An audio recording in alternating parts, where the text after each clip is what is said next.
तो स्वागत है दोस्तों आपके अपनी क्लासेस वीएमएस क्लासेस में। और जैसा कि आज जानते हैं कि आज हम लोग शुरू करने जा रहे हैं एनसीईआरटी फाउंडेशन बैच में क्लास 12th में जो सबसे इंपॉर्टेंट सब्जेक्ट है हिस्ट्री, और जो कि पूरे 100 नंबर का है। कितने नंबर का है? 100 नंबर का। तो उसमें जो पहला चैप्टर है उसका नाम ही है हड़प्पा सभ्यता। दरअसल बात करें तो हिस्ट्री में जो क्लास 12th के वो 3 पार्ट्स है, पार्ट 1, पार्ट 2, पार्ट 3। इसमें हम लोग पार्ट 1 की बात कर रहे हैं। सबसे पहले आज जान लेते हैं कि हम लोग इस क्लास में क्या क्या कवर करेंगे। आज हम लोग सबसे पहला कवर करेंगे कि हिस्ट्री क्या होता है, साथ ही साथ हम कवर करेंगे कि हड़प्पा सभ्यता के बारे में। देखिए, आज हम लोग उस सभ्यता की बात करने जा रहे हैं जिसका विकास आज के अगर कंपेयर करें आज के युग यानी 21वीं शताब्दी से कंपेयर करें तो आज से 5-4 साल पहले जो सभ्यता थी, Indian Indus valley civilisation Harappa सभ्यता, ये आज से 5 साल पहले ही बहुत ज्यादा विकसित थी। मतलब कि आप ये सोचिए कि आज से 5-4 साल पहले लोग एक नगरीकरण में रहते थे। मतलब अभी देखिए वर्तमान समय में हम लोग जो सब्जी उगाते हैं, फसल उगाते हैं, इसको जो हम लोग बेचते हैं वो कहाँ जाते हैं? मार्केट में। लेकिन अगर आप लोग से कहा जाए कि आज से 5-4 साल पहले लोग अपना वस्तु का जो सेल होता था वो मार्केट में जाकर करते थे, तो आपके लिए विश्वास करने में बहुत ज्यादा असहज महसूस होगा। अगर हम कहें कि आज जैसे आपके गांव में देखिए, शहर में देखिए, तो प्रॉपर पक्के कच्चे नालों की व्यवस्था नहीं है, लेकिन आज से 5-4 साल पहले हड़प्पा सभ्यता में रहने वाले लोग जो थे वो प्रॉपर एक ड्रेनेज सिस्टम यानी प्रॉपर एक नाला का सुविधा किए हुए थे। बात करें तो उनके गांव में एक प्रॉपर स्नानागार था, एक गोदाम, अनाज को रखने के लिए एक गोदाम था। लोग बड़े बड़े देशों के नाम लेते हैं, यूनान, मेसोपोटामिया, यूरोप जैसे महाकल्चर का नाम लेते हैं, लेकिन अगर वहां पे अगर भारत के कल्चर से जोड़ा जाए तो वो लाखों गुना ज्यादा डेवलप थी। लोग कहा जाता था कि लोग जब जंगलों में रहते थे तब हमारे भारतीय संस्कृति यानी हड़प्पा सभ्यता के लोग जो है वो एक शहरीकरण, नगरीकरण तथा अपना व्यापार वो शहरों में जाके करते थे। तो भारत अभी वर्तमान समय में हम भले बोल सकते हैं कि ये पिछड़ा हुआ है इंटरनेशनल रिलेशनशिप में या तमाम ऐसे प्रॉपर बिजनेस में, टेक में, एडुटेक में, लेकिन अगर उस समय की बात करें तो उस समय में हड़प्पा सभ्यता इन तमाम ऐसे मुद्दों का साक्ष्य प्रस्तुत करती है जो हमें ये एहसास दिलाती है कि हड़प्पा सभ्यता वास्तव में एक ऐसी सभ्यता थी जो अभी के मानव सभ्यता पे एक बहुत बड़ा मुद्दा सवाल खड़ा करती है। तो आज उसी बीच को हम कड़ी को स्टार्ट करते हैं और प्रॉपर आज जो है डे 1 हम लोग प्रॉपर एक एक चीज का इंट्रो लेंगे और हर चीज शुरू से समझेंगे। जैसा कि आज जानते हैं क्लास 12th इतिहास की शुरुआत हड़प्पा सभ्यता के बारे में कर रहे हैं, तो अगर इसके बारे में अगर हम बात करें मेरे भाई, तो अगर आपके बारे में बात करें तो आपके पास टोटल हिस्ट्री के 3 पार्ट्स होंगे। कितने पार्ट्स होंगे? 3 पार्ट्स होंगे। एक का नाम है पार्ट 1, एक का नाम है पार्ट 2 और एक है पार्ट 3। यानी बात करें तो इतिहास के कितने कालखंडों में बांटा गया था? 3 कालखंडों में, प्राचीन इतिहास, मध्यकालीन इतिहास, आधुनिक इतिहास। तो जो ये पार्ट 1 देख रहे हैं इसमें हम लोग पढ़ेंगे प्राचीन इतिहास के बारे में। ये पार्ट 2 जो देख रहे हैं इसमें हम लोग मध्यकालीन इतिहास पढ़ेंगे। और ये जो मेरा पार्ट 3 इतिहास है यानी आधुनिक, मॉडर्न हिस्ट्री, एंशिएंट, मिडाइवल और मॉडर्न, ये तीनों पढ़ना है, जिसमें हम आप लोगों के बीच स्टार्ट करने जा रहे हैं प्रथम भाग एंशिएंट हिस्ट्री। दरअसल बात करें तो एंशिएंट हिस्ट्री में हम आपको बता दिए थे कि हमारा जो हिस्ट्री है ये हिस्ट्री अपने आप में बहुत ज्यादा इंपॉर्टेंट है। अगर पार्ट 1 की बात करें तो पार्ट 1 में सबसे ज्यादा इंपॉर्टेंट जो है वो है हड़प्पा सभ्यता। कौन है? हड़प्पा सभ्यता। यानी प्राचीन इतिहास में अगर देखे जाए तो हमें 5 टॉपिक्स पढ़ने हैं। कितने टॉपिक्स पढ़ने? 5 टॉपिक्स। एक टॉपिक का नाम है हड़प्पा सभ्यता, दूसरा टॉपिक का नाम है वैदिक काल, और तीसरा टॉपिक का नाम है बौद्ध एवं जैन धर्म, और चौथा टॉपिक का नाम है मौर्य साम्राज्य, और 5वां है गुप्त काल। अगर हड़प्पा सभ्यता की बात कीजिएगा तो इसको जब आप पढ़िएगा तो आपको अंदर से ये फील आएगा कि मेरे भाई आज से 5-4 साल पहले लोग रहते कैसे थे। अगर हम कहें आप लोग को कि 1947 में देश आजाद हुआ हम लोग का, तो लोकतंत्र की स्थापना 1947 के बाद हुई। लेकिन अगर हम कहें आज से 5-4 साल पहले ही लोग भाईचारे के साथ साथ समानते जैसे यानी समाजवादी जैसी विचारधारा लोग रहते थे, लोकतांत्रिक विचारधारा जैसे लोग रहते थे, और एक ऐसा सभ्यता था जो पूरे यूरोप के साथ साथ पूरे वर्ल्ड में फेमस था, तो आपके लिए बिलीव करना बहुत ज्यादा अंदर से हिचक महसूस होगा। तो कहते हैं कि हिस्ट्री सबके साथ ऐसा होता है कि हिस्ट्री पे बिलीव करना लोगों के लिए बहुत ज्यादा चैलेंजिंग बन जाता है। इसलिए हिस्ट्री जब भी लोग पढ़ते हैं तो वो हिस्ट्री पढ़ते नहीं है। हिस्ट्री साक्ष्य का सब्जेक्ट है। अगर एविडेंस प्रूफ नहीं रहे तो लोग हिस्ट्री पे बिलीव करना छोड़ देंगे। अगर हड़प्पा सभ्यता के बारे में अगर हम आज से 5,000 साल पहले कोई आदमी आता और बोल देता कि जानते हो कि आज से 5,000 साल पहले लोग शहर में रहते थे, छत का मकान था, प्रॉपर ईंट के मकान होते थे, एक नाला का सिस्टम होता था, प्रॉपर वो एक नदी के किनारे बसा हुआ क्षेत्र था, अगर बाढ़ आता फिर भी वो शहर नहीं डूबता, तो आपके लिए विश्वास करना एक टफ हो जाता कि भाई ऐसा कौन डेवलपमेंट वाला शहर था। लेकिन कहते हैं कि अगर प्रूफ हो, साक्ष्य हो, तो हमें बिलीव करना पड़ता है मेरे भाई। तो वही है हड़प्पा सभ्यता के बारे में। तो सबसे पहले आप लोग को कॉपी कलम ले लेना है और हम जो पॉइंट नोट करवाएंगे वो आपके बारे में आपको नोट करना है। सबसे पहले बात करें तो हिस्ट्री में हम लोग स्टार्ट करने वाले हैं प्राचीन इतिहास। क्या स्टार्ट करने वाले हैं? प्राचीन इतिहास। अगर और देखिएगा तो पार्ट 2 है मध्यकालीन और पार्ट 3 है आधुनिक। तो हम लोग केवल और केवल पार्ट 1 प्राचीन इतिहास के बारे में ही जानने की कोशिश करेंगे। आगे जब आप देखिएगा तो आपको हम एक चीज बताते हैं कि सबसे पहले हम समझते हैं हड़प्पा सभ्यता। जब मेरे भाई देखिएगा तो हड़प्पा सभ्यता में इसको समझने से पहले हम लोग को सबसे पहले समझना होगा हिस्ट्री हमारे लिए क्यों जरूरी है। बहुत विद्यार्थी या हम भी जब बाहर पढ़ते थे तो हिस्ट्री को एक बोरिंग सब्जेक्ट माना जाता था कि केवल और केवल आप कॉपी लिखते रह जाइएगा। बहुत विद्यार्थी, अगर आप देखो ये जो हिस्ट्री है क्लास 12th, ये अपने आप में ऐसा सब्जेक्ट है और ऐसा ये क्लास है, और एंशियंट हिस्ट्री चाहे मिडाइवल की बात करें चाहे मॉडर्न, ये आपके लिए बहुत ज्यादा इंपॉर्टेंट है। तो इसमें सबसे पहले हम लोग पहले समझते हैं कि हिस्ट्री है क्या। हिस्ट्री है क्या? तो हिस्ट्री को समझने से पहले आपको यहाँ पे समझना पड़ेगा हिस्ट्री किसे कहते हैं। तो यहाँ पे सबसे पहले हम लिखे इंट्रोडक्शन ऑफ हिस्ट्री। उससे पहले हमको एक चीज आप समझ लीजिए और आपको एक नोट भी कर लेना है। यहाँ पे नोट ये करना है मेरे भाई कि हिस्ट्री में सबसे पहले आपको हिस्ट्री में ये नोट करना है कि हिस्ट्री कितने नंबर का होता है। यानी इतिहास की बात करें मेरे भाई तो आपके क्लास 12th में ये प्रॉपर 100 नंबर का एग्जाम होता है और इसका जो टाइम होता है मेरे भाई वो होता है 3 घंटा 15 मिनट 3 घंटा 15 मिनट। अगर इसमें बात करें ऑब्जेक्टिव क्वेश्चन की तो इसमें ऑब्जेक्टिव क्वेश्चन 100 होते हैं और बनाने होते हैं केवल और केवल 50। और कितने नंबर के? 1 नंबर के, यानी 50 नंबर आपके केवल और केवल किससे आ गए? ऑब्जेक्टिव से आ गए। सेकेंड बात कीजिएगा आप सब्जेक्टिव में, तो सब्जेक्टिव में शॉर्ट क्वेश्चन की बात कीजिएगा तो टोटल 30 क्वेश्चन होंगे और केवल इसमें से 15 क्वेश्चन बनाने और कितने नंबर के होंगे? 2, यानी 30 नंबर। उसके बाद लॉन्ग क्वेश्चन की बात कीजिएगा तो लॉन्ग क्वेश्चन की संख्या जो होती है वो टोटल 8 क्वेश्चन होती है मेरे भाई, और बनाने कितने होते हैं? 4 और 5 नंबर का होते हैं, यानी 5 का 20। अगर सब्जेक्टिव भी बात कीजिएगा 50 नंबर और ऑब्जेक्टिव भी बात कीजिएगा 50 नंबर। तो सबसे ज्यादा इंपॉर्टेंट आपको ये है हिस्ट्री में। सबसे पहले आप जब भी हिस्ट्री बनेगा तो उसके साथ आप लोग के लिए एक माइंड मैप बहुत ज्यादा इंपॉर्टेंट होता है। माइंड मैप ये होता है कि हमें क्या पढ़ना है क्या छोड़ना है, ये अपने आप में बहुत ज्यादा इंपॉर्टेंट होता है। ठीक है, तो आइए हम समझते हैं। सबसे पहले जब आप यहाँ पे देखिएगा तो हिस्ट्री में सबसे पहले हमको क्या समझना है वो देखिए। हिस्ट्री का सबसे ज्यादा इंपॉर्टेंट होता है कि आखिर हिस्ट्री कहते किसे है, यानी इंट्रोडक्शन ऑफ हिस्ट्री। ये अपने आप में बहुत ज्यादा इंपॉर्टेंट होता है, यानी इंट्रोडक्शन ऑफ हिस्ट्री अपने लोग के लिए जानने के लिए बहुत ज्यादा इंपॉर्टेंट होता है। अगर बात करें हिस्ट्री, तो अगर आपसे इतिहास की बात करें तो आप डायरेक्ट बोलो कि इतिहास जो है एक साक्ष्य वाला विषय है, एविडेंस वाला। अगर प्रमाण नहीं रहेंगे तो इतिहास का कोई पूछ ही नहीं है मेरे भाई, है ना। वैसे अगर आप बात कीजिएगा तो क्लास 12th में हिस्ट्री को कितने पॉइंट्स में बांटा गया है?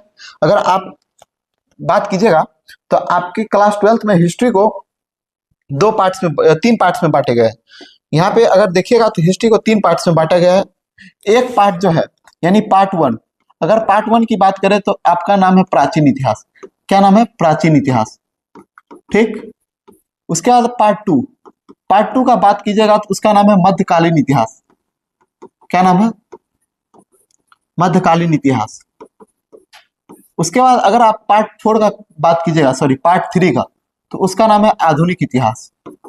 क्या नाम है? आधुनिक इतिहास। ठीक, तो यही है पार्ट 1, पार्ट 2 और पार्ट 3। हमें यही जानना है प्राचीन, और आज जो हम लोग स्टार्ट करने जा रहे हैं उसका नाम है प्राचीन इतिहास। अगर गौर से सुनिएगा तो हम एक एक चीज बात करेंगे और पूरा डेप्थ तक जाएंगे। यहाँ पे देखिएगा इंट्रोडक्शन ऑफ हिस्ट्री में सबसे पहला है प्राचीन इतिहास। और प्राचीन इतिहास में सबसे पहले हम समझते हैं इतिहास कहते किसे हैं। कहा जाता है कि अतीत की घटनाओं का प्रमाण, या जिसको आप साक्ष्य बोलते हो, ये आधार पर क्रमबद्ध का अध्ययन होता है। यानी डायरेक्ट समझो कि जो हमें इतिहास पढ़ना होता है वो एक प्रूफ, यानी आप ही बताओ कि आज से अगर 50 साल पहले जब आप, या आज से 50 साल बाद आज का फोटो जब आप 50 साल बाद देखोगे तो ये आज का जो फोटो है ये आपके लिए एक इतिहास बन जाएगा। या आपके घर में कोई कोई फोटो ऐसे होंगे जो बहुत ज्यादा पुराने होंगे, तो वो आज हम लोग के लिए एक इतिहास का साक्ष्य है। वो साक्ष्य है तभी हमको पता चलता है कि इतिहास है। लोग बहुत कहते हैं कि जो व्यक्ति अपना इतिहास नहीं जान पाएगा उसका भविष्य का नींव खराब हो जाएगा। मेरे भाई, अगर आप ही सोचो ना, अगर आप आज का इतिहास नहीं जान पाइएगा तो क्या आप फ्यूचर में अपने काम को सही से कर पाइएगा? नहीं कर पाइएगा। इतिहास केवल हमें सब्जेक्ट है ही नहीं, इतिहास हमें यह सिखाती है कि हमारी कल्चर कैसी थी और उस कल्चर से हम क्या सीख ले सकते हैं। हमारी सामाजिक स्थिति कैसी थी, हमारी राजनीतिक स्थिति कैसी थी, हमारी आर्थिक स्थिति कैसी थी, उन तमाम चीजों से हमें अब क्या सीख सकते हैं और भविष्य में इसका क्या यूटिलाइज कर सकते हैं, ये हमें सिखाती है आज की वर्तमान पीढ़ियां। समझ गए? यानी हिस्ट्री। तो हिस्ट्री केवल एक सब्जेक्ट नहीं है, हिस्ट्री हमें यह सिखलाती है कि जीवन जो है किस प्रकार जीना चाहिए और क्या हमें सीख मिल सके हिस्ट्री। और बोलते हैं ना, सभी सब्जेक्ट का जनक है हिस्ट्री। सोशल साइंस में जितने भी सब्जेक्ट का जन्म आप देखे हो सब हिस्ट्री से निकले हैं मेरे भाई। अगर हिस्ट्री है तभी पॉलिटिकल साइंस है, इकोनॉमिक्स है, ज्योग्राफी है। पहले हिस्ट्री तभी कोई, यानी जो घटनाएं पहले घट चुकी है और जिनके प्रमाण यानी बोले तो एविडेंस उपलब्ध अभी है, उनका अध्ययन करना ही इतिहास कहलाता है। यानी एविडेंस के बिना इतिहास का कोई वैल्यू नहीं है। अगर प्रूफ है, प्रमाण है, तभी इतिहास का वैल्यू है, ऐसे इतिहास का कोई वैल्यू नहीं है। आगे आइए, आगे हम समझते हैं। लोग कहते हैं कि इतिहास को अगर आप लोग जब भी आप शॉर्ट नोट्स बनाइएगा, यानी जब आप शॉर्ट्स नोट बनाइएगा तो शॉर्ट्स नोट में मेरे भाई कहा जाता है कि आपके लिए इतिहास जो है, इतिहास ये प्रॉपर इसी प्रकार काम करेगा। अगर इतिहास का देखिएगा शॉर्ट फॉर्म, तो यानी अतीत, यानी जिसको आप पास्ट बोलते हो, प्रमाण जिसको आप एविडेंस बोलते हो, और अध्ययन स्टडी, जब ये तीन आपस में मिल जाते हैं यही इतिहास कहलाता है मेरे भाई। अगर आप कहिएगा अतीत, अतीत किसे कहते हैं? जो पहले हो चुका है। प्रमाण, अच्छा ये मतलब अगर इतिहास के बारे में अगर बात किया जाए तो एविडेंस किससे चीज मिलते हैं? प्रूफ किससे? अगर आप नालंदा विश्वविद्यालय, बहुत विद्यार्थी गए हो, आप घूमने के लिए गए होंगे, तो आप वहां नालंदा विश्वविद्यालय के बारे में कैसे पता करते हैं? या तो नालंदा विश्वविद्यालय के बारे में किसी ताम्रपत्र पे या किसी पांडुलिपि पे या शिलालेख पे, अभिलेख पे लिखा होता है, तभी हमें पुरानी इतिहास, पुरानी कल्चर के बारे में मालूम होता है।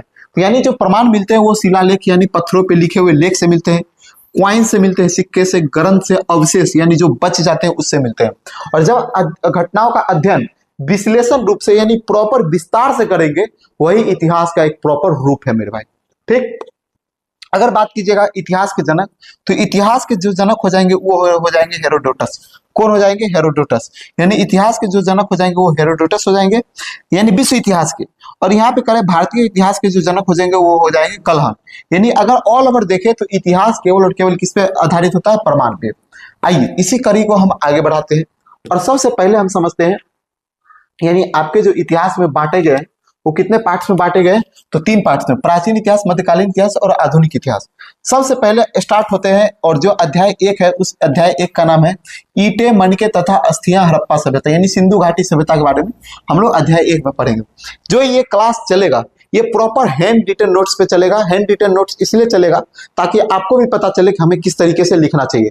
आइए हम सबसे पहले हम समझते हैं हड़प्पा सभ्यता के बारे में। देखिए कहानी की शुरुआत कैसे होती है तब हम बताते हैं आपको प्रॉपर कहानी की शुरुआत कैसे होती है। एक एक चीज समझ जाएंगे उसके बाद हम लोग कहेंगे। देखिए और अच्छे से समझिएगा आप लोग मेरे भाई। कहानी की शुरुआत जो होती है, हड़प्पा सभ्यता कहानी की शुरुआत जो होती है वो अपने आप में बहुत ज्यादा दिलचस्प है, यानी बहुत ज्यादा दिलचस्प है मेरे भाई।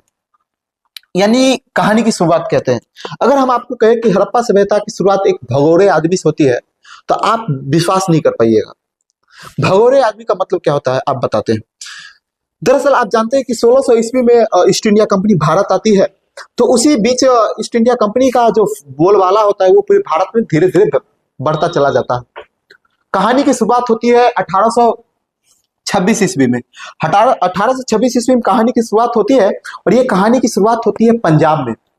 आप कहिएगा सर पंजाब केवल भारत में ही है, इसका जवाब है गलत। पंजाब एक पाकिस्तान में है, वर्तमान रूप में पाकिस्तान में। तो कहानी की शुरुआत होती है 1826 ईस्वी में पंजाब के पाकिस्तान का इलाका से।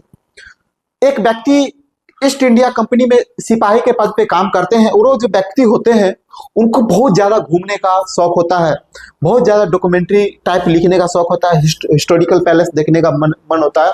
यानी वो उनका जो स्वभाव है वो घूमने वाला है। ठीक, उस व्यक्ति का नाम रहता है मेरे भाई जेम्स लुइस।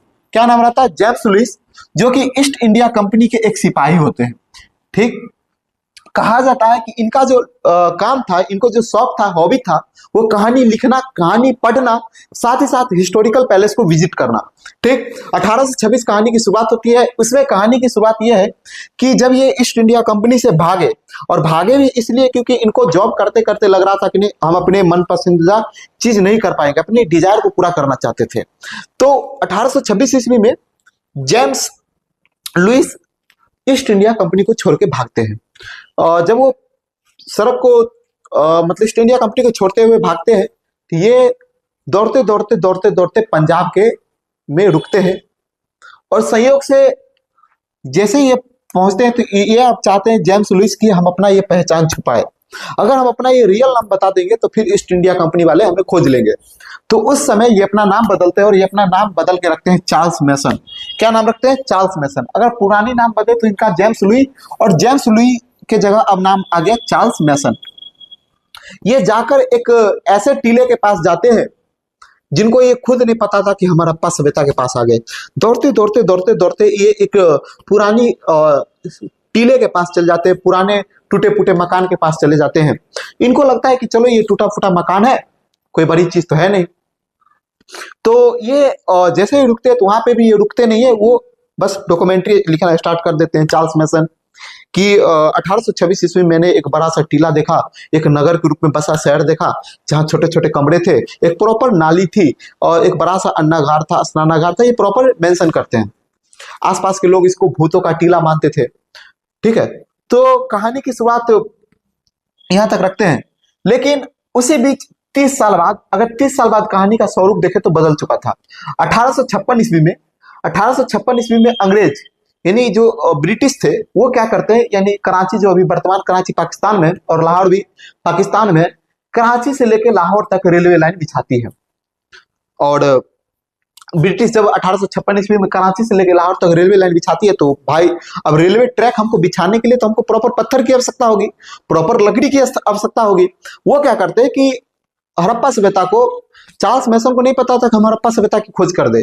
कहा जाता है कि हड़प्पा सभ्यता जो था वो सिकंदर के 2000 साल से भी पहली पुरानी सभ्यता थी। मेसोपोटामिया जो सभ्यता आप देखे सुने होंगे, मिस्र का जो ये पिरामिड देखे होंगे आप लोग, ऐसा वाला पिरामिड देखे होंगे, तो ये पिरामिड से भी बहुत ज्यादा पुरानी हमारी सभ्यता थी। इस सभ्यता के जो लेख थे, लिपि थी, ये लिपि बड़े बड़े पत्थरों पे लिखा हुआ था। अगर बात करें मेसोपोटामिया की, यूनान की सभ्यता, सभी सभ्यता के लेख पढ़े जा चुके हैं, लिपियां पढ़ी जा चुकी है। केवल मेरा हड़प्पा सभ्यता की लिपि है जो अभी तक पढ़ी जा चुकी नहीं है। लोग वो अक्षरों को नहीं समझ पा रहे हैं। अगर प्रॉपर देखा जाए तो हड़प्पा सभ्यता में लोग देखे तो 30 साल बाद जो रेलवे लाइन बिछाने की कोशिश कर रहे थे, तो इतिहासकारों का मानना है कि लगभग 160 किलोमीटर लंबी जो ट्रैक रेलवे लाइन बनी थी, वो हड़प्पा सभ्यता के पत्थरों से बन गई। यानी रेलगाड़ी चलने लगी हड़प्पा सभ्यता के सिविलाइजेशन के नीचे। यानी रेलगाड़ी की जो चक्का था वो हड़प्पा सभ्यता के नीचे दब चुका था। लोग इसको एक नॉर्मल पत्थर समझ रहे थे, क्योंकि उस समय लोगों के पास समझ नहीं थी। कहा जाता है कि हड़प्पा सभ्यता जो था वो अपने आप में एक बड़ा सा विशाल सभ्यता था, और आज के तमाम ऐसे मुद्दों को सवाल उठाते हैं कि लोग पहले कैसे इतना तेज हो सकते थे। तो इसी कहानी को आगे बढ़ते हुए आ गई 1920 की ईस्वी की कहानी। 1920 ईस्वी में भारतीय पुरातत्व विभाग ने के डायरेक्टर थे जनरल सर जॉन मार्शल। कौन थे मेरे भाई? General sir John Marshall. इनके अंतर्गत 2 भारतीय पुरातत्व विभाग वाले काम करते थे। एक का नाम था दयाराम साहनी और एक का नाम था राखलदास बनर्जी। ये जब बिछा रहे थे तो दयाराम साहनी सोचे कि भाई ये पंजाब में क्या है, मतलब कि लोग यहाँ पे जब खुदाई स्टार्ट किया तो जितना खुदाई कर रहा था प्रॉपर एक शहर का स्वरूप मिलने लगा। जब वहां पे शहर का स्वरूप मिलने लगा मेरे भाई, तो वहां पे लोग आश्चर्य में हो गए कि ऐसा कैसे हो सकता है, यानी ऐसे कैसे हो सकता है, लोग पुराने जमाने में ऐसे कैसे रह सकते हैं। यानी आप प्रॉपर जब देखिएगा तो यही हुए दयाराम साहनी। ये जब खनन स्टार्ट किए तो प्रॉपर जब यहाँ पे देखे हड़प्पा सभ्यता कोई देख के इनका दिमाग चौंक गया कि भाई 1947 ईस्वी मतलब कि 1920 ईस्वी में इतना देश डेवलप नहीं है जितना ये सिविलाइजेशन डेवलप है। यहाँ प्रॉपर मार्केट था मेरे भाई, प्रॉपर शहर बसे हुए थे, प्रॉपर लोग रहते थे, एक नदी बहती थी, प्रॉपर कृषि क्षेत्र बहुत ज्यादा डेवलप था, लोग अपना व्यापार शहर से जोड़ के करते थे। अभी पहले जमाना में आप भी सुनते थे कि लोग शहर में नहीं जाते थे, गांव में बसते थे, और अभी लोग शहर जाना स्टार्ट किए। लेकिन अगर हम बात करें कि आज से 5-4 साल पहले ही लोग शहर में रहते थे, तो ये हमारे और आपके लिए विश्वास करने के लिए, ये विश्वास नहीं कर सकते हम लोग। तो इसी सब सभ्यता के बारे में हमको पढ़ना है। अगर ऑल ओवर बात करें, ऑल ओवर बात कीजिएगा तो हम इस टॉपिक में क्या क्या पढ़ेंगे, इस चैप्टर में हम बात करते हैं। अगर बात करें यहाँ पे एक एक चैप्टर के बारे में, देखो अगर ऑल ओवर बात कीजिएगा तो हम पहले सबसे पहले टॉपिक परिचय कवर करेंगे। उसका फर्स्ट टॉपिक का नाम है हड़प्पा सभ्यता की खोज। उसके बाद है प्रमुख स्थल। प्रमुख स्थल में सबसे पहला स्थल पढ़ेंगे हड़प्पा सभ्यता। उसके बाद हम लोग पढ़ेंगे मोहनजोदड़ो, जो कि राखलदास बनर्जी के नेतृत्व में होता है। तीसरा है लोथर, और चौथा है कालीबंगन, जिसको आप कालीबंगा भी बोलते हैं। उसके बाद नगर योजना यानी टाउन प्लानिंग। यानी टाउन प्लानिंग पता था कैसा था, प्रॉपर एक नाला जुड़ी हुई थी, एक छोटे छोटे नाला से एक बड़ा नाला जुड़ा हुआ था। जैसे अभी देखते हैं ना कि छोटे छोटे नदियों से एक बड़ा समुद्र में जाकर पानी गिरती है, उस समय नाला ऐसा होता था हड़प्पा सभ्यता में। हम तमाम ऐसे चीज को पढ़ेंगे और विजुअलाइजेशन के साथ पढ़ेंगे। उसके बाद है महान स्नानागार था।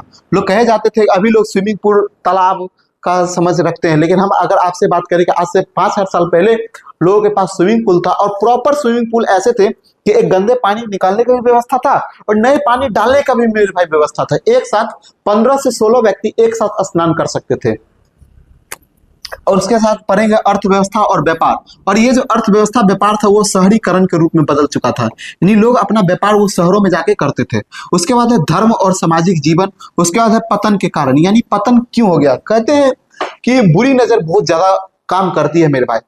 सोचो ऐसा सभ्यता जो 5-4 साल पुरानी हो और लोग कच्चे पक्के मकान में रहते थे, प्रॉपर गांव था, गलियां था, यादें थी, प्रॉपर नाली जुड़ा हुआ था, व्यापार चल रहा था, शिक्षा व्यवस्था अच्छा था, और सडनली सब समाप्त हो गया, सब खत्म हो गया मेरे भाई।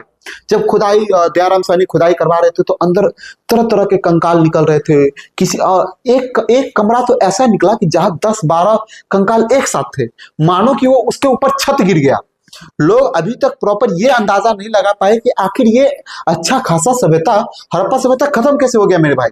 मतलब कि क्या बाढ़ से खत्म हो गया, क्या भूकंप से खत्म हो गया, क्या आपस में कभी युद्ध चले होंगे। ये तमाम ऐसे मुद्दे हैं जो अभी भी रहस्य मिस्ट्री बन के बैठे हुए, इसलिए बने हुए क्योंकि लिपि जो है अभी भी पढ़ी जा नहीं रही है ना।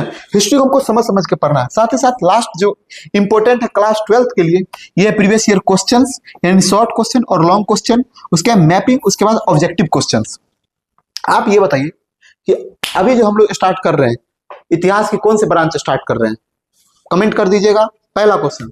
दूसरा, जो हम ये जो सभ्यता पढ़ रहे हैं, इस सभ्यता का क्या नाम है, मेसोपोटामिया की सभ्यता, यूनानी सभ्यता या हड़प्पा सभ्यता। क्या ये पूरा विश्व की सबसे पुरानी सभ्यता के बारे में हम लोग पढ़ेंगे। हम लोग इस सभ्यता के बारे में पढ़ेंगे लोग के जीवन शैली। अगर बात कीजिएगा मेरे भाई आगे का, तो इस सभ्यता से अगर क्वेश्चन की बात कीजिएगा तो ऑल ओवर अगर देखा जाए पिछले 3-4 साल के ट्रेंडों का, तो इससे देखिए 6, 7, 8, 9 यानी अपना लोग के समय 2027 में बात करेंगे तो 10 ऑब्जेक्टिव पूछने के चांस रहेंगे। अगर आप 2 नंबरिया की बात कीजिएगा तो 4, 3, 3, 3, 7 ऐसे करके पूछ रहे हैं, यानी हम लोग के समय भी ये 2 से 3 पूछा ही जाएगा। और लॉन्ग की बात कीजिएगा तो हर साल एक पूछा जा रहा है, और 2026 के एग्जाम में भी एक लॉन्ग पूछा गया। तो ये चैप्टर हम लोग के लिए बहुत ज्यादा इंपॉर्टेंट है मेरे भाई। आगे जब आप यहाँ पे देखिएगा तो आप लोग का कुछ इस तरीके का फर्स्ट पेज रहेगा, और ये आपके रहे दयाराम साहनी, और ये वही स्नानागार है जिसको आप स्विमिंग पूल बोलते हो, और इसी से लोग एक बार में 6-7 बैठते थे। और पता है मेरे भाई, ये खनन के द्वारा आज ये एक टूरिस्ट पैलेस बन गया है। लेकिन सोचो आज से 5-4 साल पहले लोग, अभी कहा जाता था कि अभी किसी भी राज साम्राज्य में आप लोग खनन होता था तो क्या देखते थे कि पूरा शहर में सबसे बड़ा मकान किसका होता था, या तो राजा का होगा या मंदिर होगा। घर में या गांव में या किसी बड़े शहर में आप देखते थे तो किसी पुराने जमाने में या तो राजा का मकान सबसे बड़ा होगा या मंदिर सबसे बड़ी होगी। लेकिन भाई इकलौता हड़प्पा सभ्यता एक ऐसा सभ्यता था जहां सबसे बड़ी इमारतें कुछ नहीं थी, सबका इमारत एकदम सिमिलर था, समान था। उस सभ्यता में लोग अपना जो बढ़ावा थे धर्म को न देके अपने कल्चर, अपने साफ सफाई को देते थे। कहा जाता था नालियां इतनी साफ होती थी कि गंध महसूस पूरे शहर में नहीं होता था, प्रॉपर साफ सफाई काम होते थे। और ये हड़प्पा सभ्यता के लोग देखो आसपास में अपना बिजनेस करते थे, व्यापार करते थे और गांव वाला सामान सब लेके जाके शहरों में बेचते थे। इतना ज्यादा डेवलपमेंट था। अगर ऑल ओवर देखे तो लोग वहां पे अपने फैमिली के साथ प्रॉपर ईंटे के बर्तन बनाते थे, छोटे छोटे चक्कू बनाते थे और भगवान छोटे छोटे मूर्त बनाते थे और मार्केट में जाके इसको सेल करते थे। और ऑल ओवर बात कीजिएगा तो हड़प्पा सभ्यता के लोग बहुत ज्यादा ही मस्त रहते थे। और ऑल ओवर ये देखे तो हड़प्पा सभ्यता का कुछ इस तरीके का क्या था, मैप ऐसे क्रिएट किया गया कि लोग प्रॉपर एकदम डेवलपमेंट, मान चलो कि एक सिटी है, आप ही सोचो एक शहर बसा हुआ और अचानक खत्म हो गया, अचानक खत्म हो गया, 1000 लोगों की संख्या अचानक खत्म हो गई और जब अभी खनन किया जा रहा है तो केवल और केवल कंकाल रूप मिल रही है। तो आज के क्लास में केवल और केवल इंट्रोडक्शन क्लास था। हम मतलब कि आपको ये जिज्ञासा दिलाने की कोशिश किए कि हम लोग जो ये हड़प्पा सभ्यता पढ़ने जा रहे हैं मेरे भाई, ये कल से पढ़ेंगे। और आज जो केवल था आज हम लोग जानने की कोशिश किए कि इतिहास क्या है, इतिहास के जनक कौन है, और थोड़ा बहुत जानने की कोशिश की सिलेबस हम लोग, यानी जो हम लोग टॉपिक्स नेम जानने की पूरा कोशिश किए कि अगर हम लोग स्टार्ट करेंगे हड़प्पा सभ्यता में तो हम लोग कौन कौन से टॉपिक्स पढ़ेंगे। ऑल ओवर बात कीजिएगा तो हड़प्पा सभ्यता में कुछ इतने टॉपिक्स हम लोग को पढ़ने हैं, यानी अगर देखा जाए तो हड़प्पा सभ्यता में कुल 1 टॉपिक 2 टॉपिक 3 4 5 6 7 8 टॉपिक मेरे भाई हमको पढ़ना है। और सबसे ज्यादा इंपॉर्टेंट है नगर योजना, टाउन प्लानिंग, इस तमाम ऐसे मुद्दे को कवर करेंगे। तो इसी बात पे आज केवल और केवल आप लोग को क्या करना है, देखो अपना लोग का एक ही बात टारगेट रहना चाहिए कि टारगेट रहना चाहिए 1 साल में कम से कम बिहार टॉप करे और साथ ही साथ तार्किक बने, सोच को बहुत अच्छा रखे। इसलिए हम फिर बोलते हैं 470 नहीं 490 पार का सपना रखना है, बिहार टॉप करना है मेरे भाई। इसलिए आपको प्रॉपर क्या करना है, फेयर करना है, मेरे साथ आपको प्रॉपर फेयर करना है। दूसरा चीज, जब हम टेस्ट लेंगे सप्ताह में तो आपको टेस्ट आके देना है।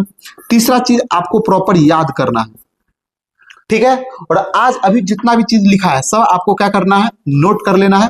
और क्लास पर डे हमारे इसी यूट्यूब चैनल बीएमएस क्लासेस पे हिस्ट्री का बैच अभी चल रही है और आपको एक एक चीज समझना है और एक एक चीज को क्या करना है, नोट डाउन करना है। कल से हम लोग प्रॉपर हड़प्पा सभ्यता क्या कर देंगे, शुरुआत कर देंगे और कल हम लोग का स्टार्ट करेंगे परिचय और हड़प्पा सभ्यता की खोज एक एक स्टोरी के रूप में, ठीक है, और विजुअलाइजेशन के साथ पढ़ेंगे। तो आप लोग इसको प्रॉपर रिवीजन कर लीजिए और कल से हम लोग क्लास करेंगे। फिर मिलते हैं कल, तब तक के लिए जय हिंद जय भारत मेरे भाई, नोट कर लीजिएगा।